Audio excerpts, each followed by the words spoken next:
Yeah, so the way the scholarship works is they fund 1 to 3 years.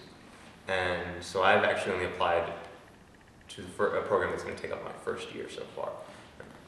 And then I'm not sure I'm planning to stay for at least 2 years, but I'm not sure what I'm going to do with those. If I get really hooked on exactly some of this mathematics, I might push to more of another master's thesis in math.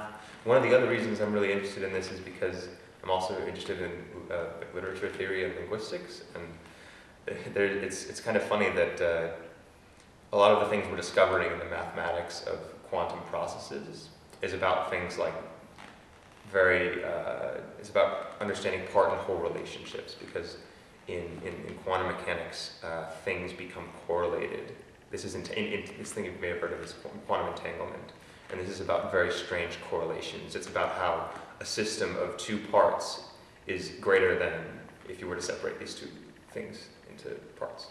And this is like a very basic mathematical idea, and it turns out you can also apply it to maybe like some ideas of how the meaning of individual words relate to the meaning of a sentence in some computational linguistic contexts, and it's just a pretty fun way to study a mathematical process. So that's one of the things I'm thinking of doing at Oxford, and also rowing. So.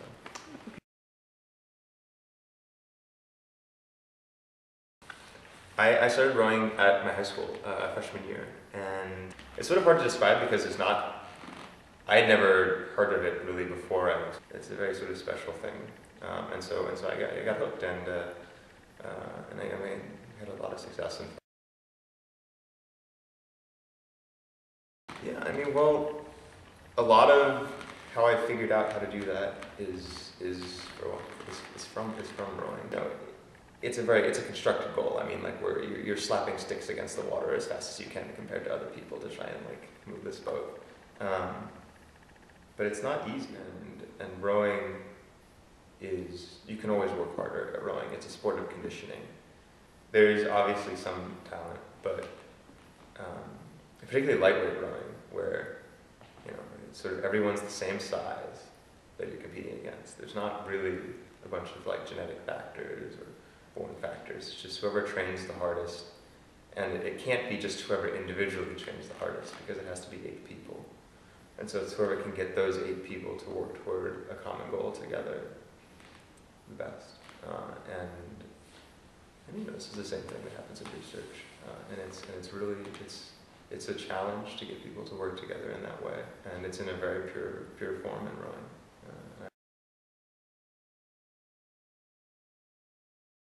Yeah, well, I'm also thinking of maybe looking at literature.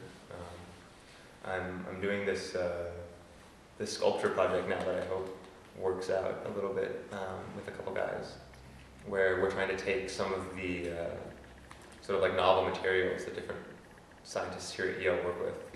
These things called bulk metallic glasses, which are these alloys of metal that you can blow kind of like their glass, which really makes them very awesome shapes, and just sort of opens up totally new dimensions.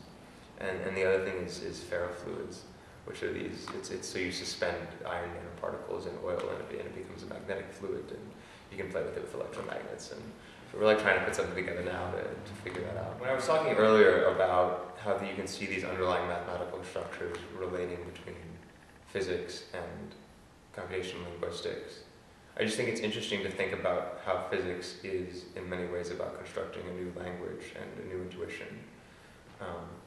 Because, what physics, let's look at Newtonian mechanics, like you have something like energy, a concept of energy. And it's really a big Constantine thing, like a word is how we use it in many ways. And so a word like energy gets used in equations, and it gets used in physics experiments. And that's how we create this new language and this new word. Yeah, the only thing I definitely like to say is that the Rhodes and rowing and all the research I've done is totally dependent on everyone who's taught me things. So I particularly like to thank Michel Devray, who's I've started working with him after my freshman year, sort of on and off a little bit, and then consistently. And he's just been phenomenally supportive. And also Andreas Wallraff, who I was working with this past summer, who did his postdoc here and is now at ETH. And we were working on these like 2 qubits, so we had a system of 2 qubits, and we were trying to do little algorithms with them that like sort of compared conversions. And those two were both extremely helpful in putting together my application. And I could have certainly not done it without them or any of the other professors who helped me put my application together.